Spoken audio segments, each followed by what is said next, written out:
Okay, I'd like to introduce Brian Cowart. Brian is a Vietnam veteran, served with the Royal Australian Army Medical Corps and was assigned to the 1st Armoured Regiment in Vietnam in the late 1960s. Welcome, Brian, and thank you for contributing to the Living History video. My pleasure. How old were you when you joined the Army? When I joined the Army, I was just shy of 19. Yeah. What made you want to join? Well, I'd had some disagreements with I was doing the apprenticeship, carpenter joinery, and I had some disagreements with the bosses there. And nothing major, but I thought, I can't work for these people, so my dad said, why don't you try the Army?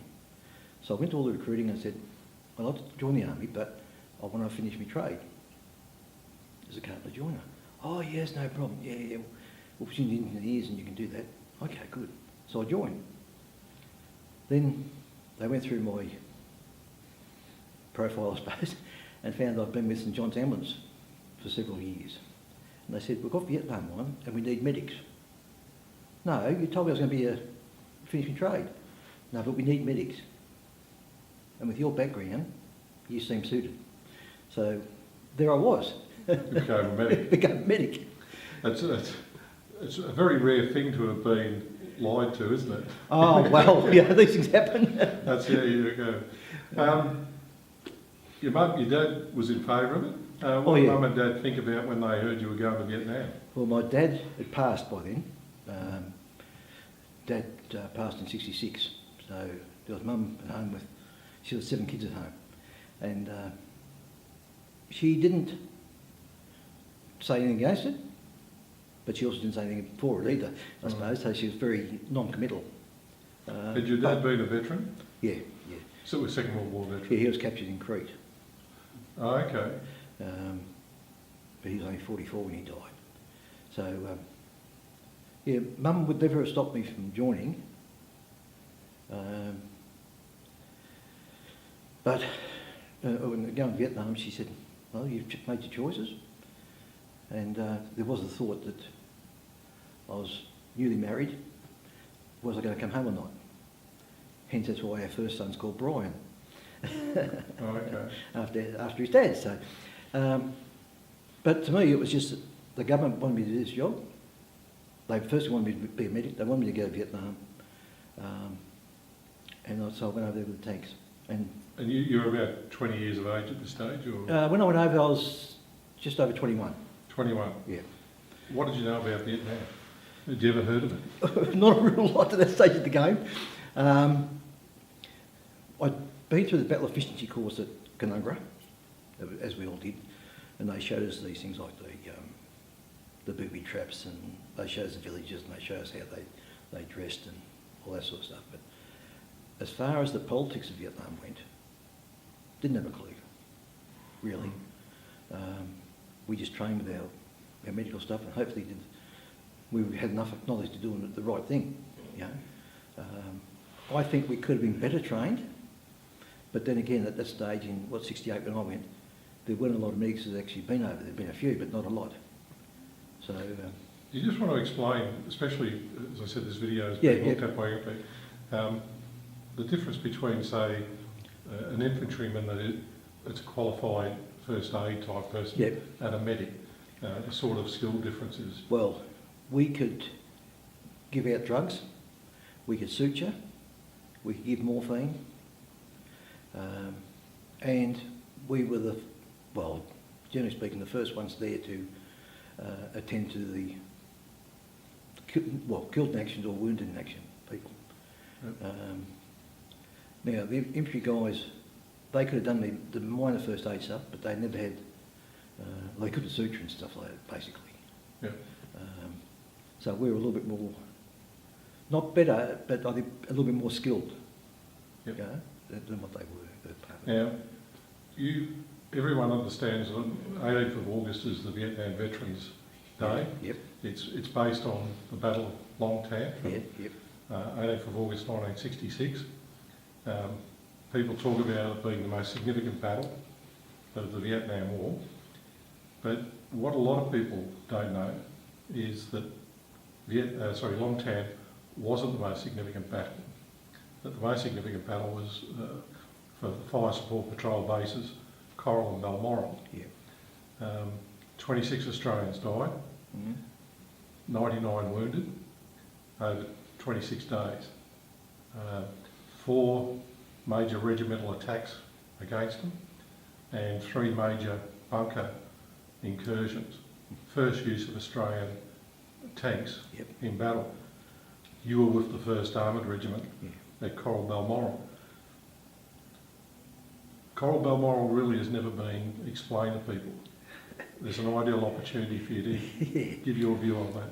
Again, you know, I was a corporal, so we didn't know a lot about politics, but we heard, even back in Nui Dat as we were then, that the infantry had been overrun a couple of times. But someone, and I honestly don't know who, but probably someone at ATF, I suppose, thought the tanks were not going to be any good up there. So, but after the first 2 waves came in, they thought, we'll send the Centurions up. And as I say, now the rest is history, because the Centurions did a fantastic job. We'll never know how many they killed, but we know that when you fire a canister around into the jungle, what's in everything in its way, it doesn't stand. So, but the tanks formed a part of the perimeter around Coral, and then a troop of tanks went to Balmoral and had a bit of action up there as well. And they came out of there with high accolades from the infantry guys, you know, because they certainly proved their worth. You know, because we were, when the tanks got there, the first 2 waves are gone, but we still got attacked one night, or one morning, about 2 in the morning I think it was. Time sort of gets away from you, and we know it was dark, and I know it went for a while. Then you didn't know what was going to happen. You're listening to them coming in, and you're listening to what was going out. And people often say to me now, do you know what the difference is? I said, yes, I can tell the difference. Again, I think we need to put it into the context for people looking at. Coral Balmoral, there were 2 bases set in virgin jungle. Yep. Most people have been landed in the wrong spot. Yeah. They had the 7th North Vietnamese Division against them, so it was a division of 10 to 15,000 troops. And it was the first time artillery had been almost overrun. Yep. Because how it was set up. It was a very, very significant thing. It was to try and stop pressure being put on Saigon. It was called the Mini Tet. Yeah, and it was their main route down to Saigon. And it was after those 2 regimental attacks against Coral that I think it was Colonel Dunstan, who was the deputy commander, said, let's put the tanks in. Yeah.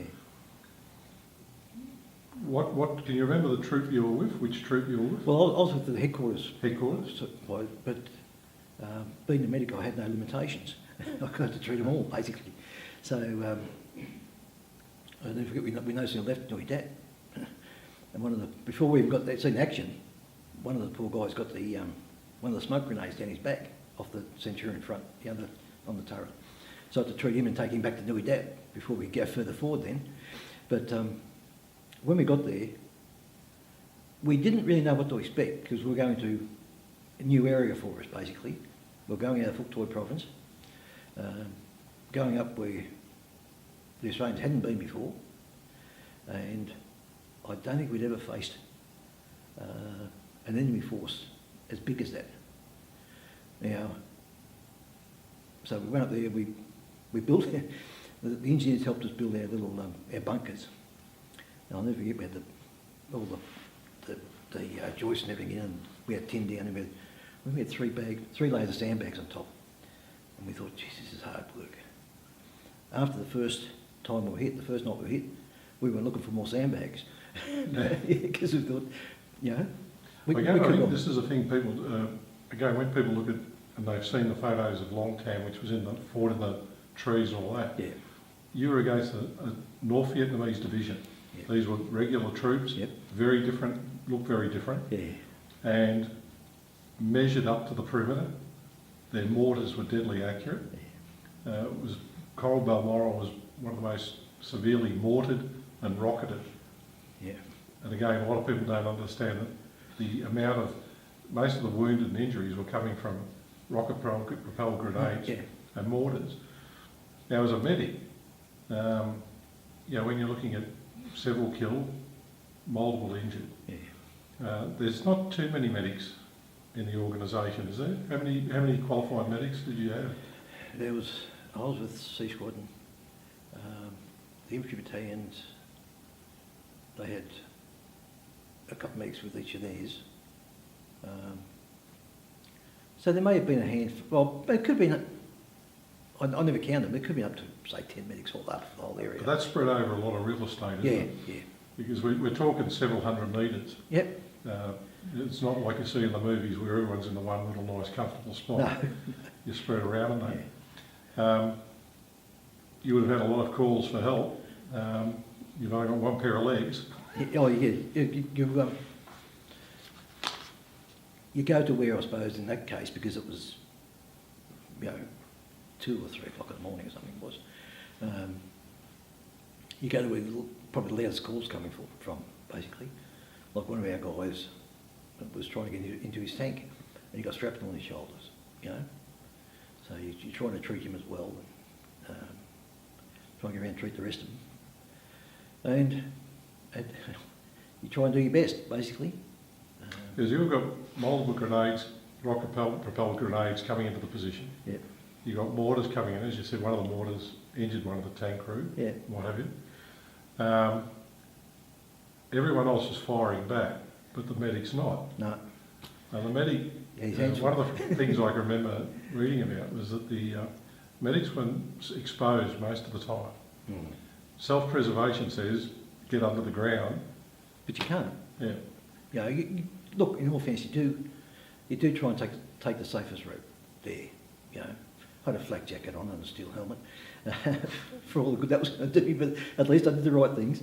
But you try and take the best course you can. And hopefully, with the luck and the grace of God, you don't get hit. And that's about all you can do in those situations, really. Be it coral, when you know it's all incoming, or if you walk through a minefield, you just try and do your utmost to preserve life and save wherever you can. It's not easy when you're under fire, but I don't think anyone would say it was. But you've got a job to do and you try and do it, basically. I suppose the medic's got that one problem though, that is he's doing the one thing not to look after himself. His focus is totally on the person he's dealing with and protecting the person he's dealing with. Yeah, well, you have a rifle, but it's a little bit hard to use a rifle when you've got your 2 hands a bit busy and your eyes and everything else. I did find that my hearing tended to be a little more hypersensitive. I'd be listening for things. I couldn't see them half the time, and I couldn't fire back because I was busy.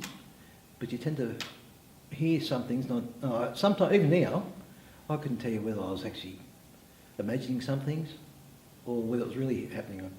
I probably tend to think it was happening, but I thought, for safety's sake, I'd say I was imagining it. Because I know one of the things, again, if people are thinking about this, you're in an area that was something like 700 by 600 metres roughly, the sort of thing. And enemy actually got into the perimeter. Yeah, they overran a couple of... And there were people inside who were meant to look after that. So as a medic, you were trying to do that and you didn't know who was running past, no. if they were good or bad. No, that's... I think in all fairness, the infantry guys that were up there first and got overrun the first couple of times probably had it a little bit worse than we did, because they had no big, 20 pounders pointing outwards for them to help them, and a lot of those guys, suffered badly for it, with being killed and all the rest of it. We were fairly lucky with the tanks. None of our guys were killed. A couple were wounded, but they made a mess of the enemy. basically. And we will never ever know,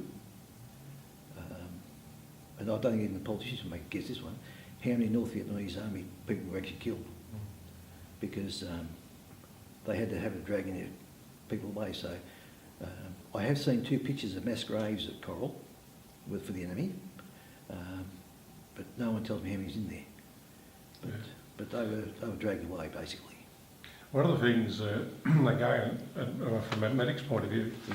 was the after the morning after the major battles, Yeah, was going out and they'd clear the front, yeah, and part of that also meant treating any injured. Now, there weren't a lot of the North Vietnamese had a thing of they take as many of their dead and wounded with them, Yeah.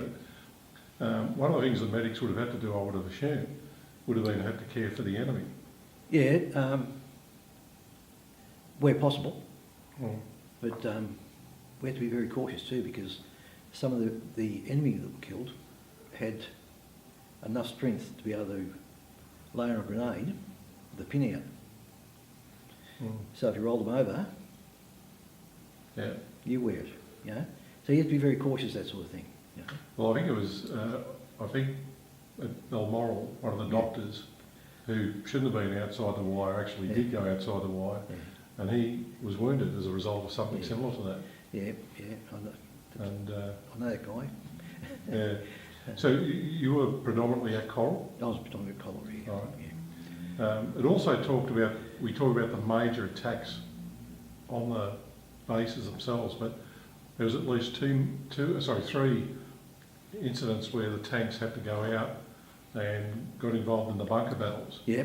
Yeah. Were you involved in that? I type wasn't of stuff? involved with it, but I was given the full information of what really happened. You know, Mm. the fact that they've, you know, and I knew all the guys personally. You know, but when they had to, something new for a Centurion tank, or for any tank driver, basically, or crew commander, they had to depress the gun right down to the opening of the bunker and put a canister in it. And then the engineers got the job of going in afterwards and doing a body count. And the only way they could really work it out was if they pulled out 4 damaged rifles, the assumption was there was 4 people in there, because you just couldn't tell. But that's Because again, I think we're talking here, this was dense jungle. Yep. This was not going over what you see normally, the paddy fields and all that. no, And the tanks were the only things that could actually move into this jungle. yeah, Now, I understand the 113s they had to follow the tanks because they couldn't go in. yeah. Yeah, well, the tanks had this wonderful thing that they taught a lot of infantry guys as well. They'd drive up to the edge of the jungle and hit it with a canister round, and that would clear about 20, 25 metres. So they could go through that far and then do it again if need be. You know? So the infantry guys are pretty happy about that, because it wasn't getting the machete out and trying to slice through it. But the tanks Yeah. certainly cleared it. We've talked about canister rounds. It's like a massive shotgun shell. Yeah, yeah, just we were bigger. Yeah, compare a shotgun shell to a 20 pounder, and I did remember exactly how many pieces were in there. I've got a feeling, I'm going back to my years now, there was something like 600 pieces of metal coming out. So we just get rid of all of the undergrowth, Yeah. trees, exposed things and all that. Yeah, And it's what fairly sort of basic. vehicle were you the medics, were they like an armoured personnel carrier or? I was going along with the armoured personnel carrier. I did travel for some time in Vietnam with the armoured recovery vehicle. Now, is that a Centurion tank that was recovering other Yeah, tanks here? yeah, So it yeah. was a big vehicle. Yeah, yeah. And we still didn't know, wouldn't know today whether they had enough armour plating on the side or not, but Yeah. I think when we got there too in '68, we were the first tanks to go. I think even the Vietnamese were very apprehensive. They hadn't seen the size of a 20 pounder look down the barrel of, you know. Yeah. And I can remember we noticed and picked the tanks up, and Knowing where you were and all that, and inside of an armoured vehicle, one of the things that was always said about it is that you really didn't know what was happening around you. You were disorientated. well, That must have been a frightening thing to deal with. well, I was a little bit different, Kevin, with that one. I chose to do my job. I said, I can't do it from inside a carrier. So I used to sit next to the crew commander, near the gun shield. And some people said, well, at least you exposed. Yes, it did. But if I had to go and do my job, I could go and do it quickly. And it wasn't the first time that a round come past me here that I realised I was actually sitting on 3 boxes of 50 cal ammunition. So you look back now and you can say, well, yeah, but that was the only place I could sit that I could actually, as far as I was concerned, do my job. You know, on the armoured covered vehicle wasn't so bad because I could stand up the top of that, not at the back of it. But on the carriers, if I was locked down, you know, I was hamstrung basically then. You know. Were you surprised at how you reacted when you first come under fire? Or did you surprise yourself in a good way, or did you? It's surprising because we had the big gun shield on the front of the carrier, and he was a young second lieutenant crewing at night. For some reason, I heard something and I put my head behind the gun shield. And when we stopped, he said, "Brian," he says, "that's fine. That bullet just missed you, yeah, but look what you're sitting on." And I thought, yeah, well, never gave that a thought at the stage of the game, you know. So I think there's it's not luck, I suppose. It's probably fate, I suppose, in a lot of cases, you know. Do you think you had a fatalistic viewpoint when you went into the battles? You didn't try and think about that, you know. The guys were there to do a job. I was there to look after them, and we didn't stop and think that maybe this could be it.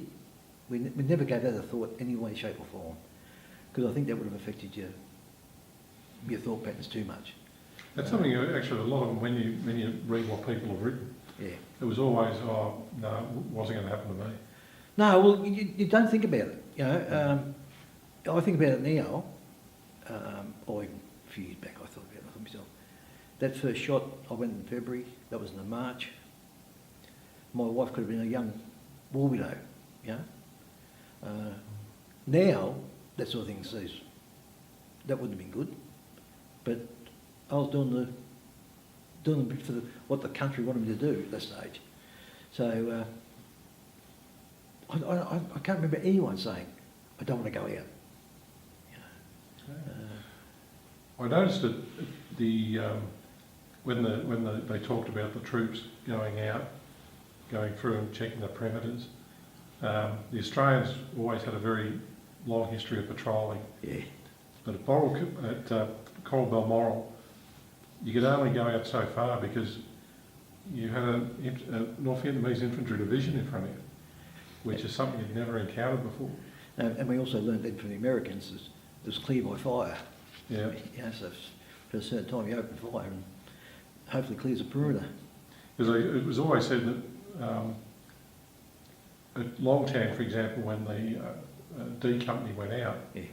they encountered a large formation moving. Yeah.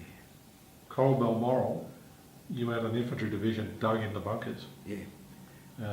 It was a major fortification. Yeah, and plus the fact that they, you know, probably a little bit like World War I in some ways, they were coming over in waves as well. So, you know. Well, that was one of the major criticisms of the commanders that went in there, was that they had the province mentality of, oh yeah, patrol, there's not a lot around here. So all of a sudden they found themselves, and even the way they landed, why they got in trouble the first day is, they just didn't even cross their mind there was a division out there. No, well, it's probably strange given that I've learned more about the politics since I came home than I did over there, because you were told to go somewhere, you went somewhere. They did tell us that we're going up to this area where the infantry had been overrun, and I think someone did tell us it was to stop a supply route from the north coming south. But as far as all the rest of the politics went, Well, it's always been argued the politics in the army really doesn't leave the 3 or 4 blokes around you. yeah, that's right. You don't worry about grand strategy. No. That's right. And I think, you know, I think the closeness that I have with all those guys I served with is something now that I can't put a name to it. Yeah. You know, because we get together and it's almost like I had the black hair again. And that's where it's on, because we all relied on each other, and they relied on me because what's not known is the medics had a price on their head too. If you got rid of the medic out of the unit, their morale was affected. So, Well, it was also, I heard people talk the same thing about doctors, chaplains. yeah, yeah, That if you could create a greater psychological effect. yeah. And it probably seems strange, but I had a brassard, the corporal's brassard on, but when I was going out operations, I wouldn't wear it. But people would always know who the medic was because you'd be over there doing your job, wouldn't you? Yeah, but if the higher rank you are, the Yeah. bigger price. Yeah, that's right. But again, as you said, if you're kneeling over someone, they know you're not armed, Mm. you know, and they could take you out. But Well, it was, I know when I was talking to Bert, who was a World War II veteran, Yeah. Bert talked about, when he was at the Battle of Wau, was that Yeah. people he'd been with, he'd trained with, it was the suddenness of their loss that affected him. yeah, Like, we were talking 1 minute, and then 2 minutes later, the person's either dead or they've been evacuated, wounded, and as he said, there were people he never saw again. yeah, yeah. I would have assumed you would have encountered that same sort of loss. Not so bad for us, because the guys that I served with, predominantly, got wounded. You know, the only ones I actually seen die at Coral, particularly, was the enemy, and that's a totally different feeling. You know, because you say, well, okay, and people often say, oh, they've got wives or mothers and fathers, but with that situation, it was either kill or be killed, you know, and that's what our guys are doing, you know. But when I've seen Australians get wounded or killed, that's what affected me, you know. Well, it was always argued that after the first night, where the guns were almost overrun, Yeah. The troops that came in the next morning, it was the most significant thing was seeing the Australian boots coming out from underneath the ground sheets, Yeah. and that affected them significantly Yeah, because they never had that in their mind that that's what they'd see. no, well, it's strange, you know. I look back now and say to myself, I was lucky I came back there unscathed. I didn't realise, even then, the mental impact, you know. And it does affect you when you see, you know, your own guys, you know, killed, you know. I know when I was, before Coral actually, I had to go in the minefield, and I seen these Australian guys. When I went back to the infantry to go walking with them, I felt different. I wasn't the calm, collected guy that I used to be, basically. I suppose I was after getting some, I'll put it nicely, probably some revenge, but you know, you can't do that sort of thing. But it's just the way you felt.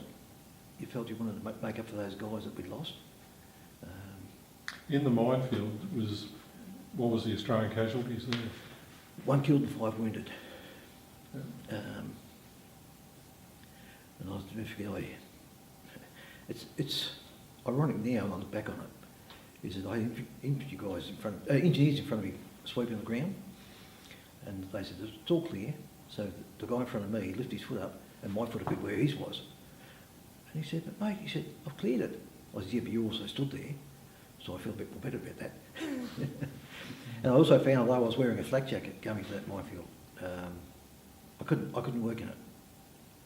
I had to take it off, which again is probably leaving yourself a bit more vulnerable, but I had to do my job. So the guy that wore the base plate into his head, into his skull. So that was the first baptism of a real, KIA basically. How confident were you with your skills at that point? Did you a lot of first aid, especially people who deal in medics and all that? Yeah. It's almost, I'm super confident. You get your really bad one, and you think, how did your skills go? I think in some ways you're probably rehearsing what you've got to do, because we had a little bit of time to get up to the first guy anyway. So in your own mind, you're saying, well, yeah, that looks like the worst case scenario. Here's what we're going to do. And just got in there and treated him, you know. And that one probably affected me a lot because I checked later on, he actually died on the way to hospital, but in some ways it was probably a blessing. You know? And you said a lot of these things affected you because we talk about when you come back home. How did you settle back into life? I suppose initially I thought the Amber Curtain was going to work. And I drank a bit, you know. But then after a couple of years I thought to myself, this is no good. So I gave it up.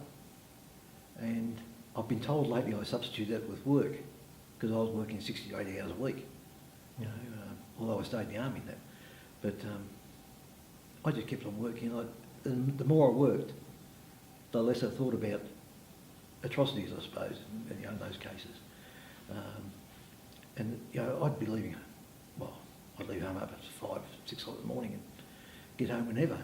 You know, even when I was still in the army. Now you had a lengthy career in the army. You rose to the rank of major. Yep. How much of staying in the army and staying within the family over those years do you think helped you? It's a hard one, Kevin. I think to be honest about the whole thing, I think it did help because I was staying in that family. But I did notice, and I reflect on it now, there were some things I said to people or some feelings I got that I knew weren't right. And it wasn't until about 2000 or something, 2002 I think, I actually put my hand up and asked for help because I had no wounds. I was all right. As when I started arguing with my wife, I thought, better go and see about this. And that's when someone said, oh, you got PTSD. And I said, I've got what? Even though I was a medic, I didn't even know what PTSD was. And even today, no one's actually really explained it to me. It's interesting in the sense that a chap I worked with years ago, and he served with the Australian Army training team. Yeah. And he'd come back and he was commissioned as a captain. And his first job as a captain is they made him the quartermaster at a 100% civilian organisation. Yeah. And he'd gone from the jungles to that, Yeah. and he just had a real, because they'd taken him out of the family, Yeah. and he had a real difficult time dealing with that. Yeah, it's even when I first got out, I had a job lined up and everything else, but it wasn't the same. You know, with the military, it doesn't matter what form the military is, and probably SES to a degree. You tell someone to do something because you want it done. And generally speaking, if they obey that order, it saves their life, or it could save their life. You know, it's the old story. If someone says duck, we don't say when. And that's the biggest thing I think about the outside world. A lot of the chaps I've worked with over the years within defence who were veterans, the one common thing I observed in it was they had a lot of intolerance to other military members who'd never served and took things too easy, or they didn't see the requirement as you were describing then. And it used to be interesting to see that dynamic emerge. I think of a lot of military guys once I got out, there was a little bit of that serve, not serve bit, but I think it was also when you got back out into civilian street where you had never any backup, and you're seeing the way some of these people, well, shall we say, they're called managers, but they couldn't manage.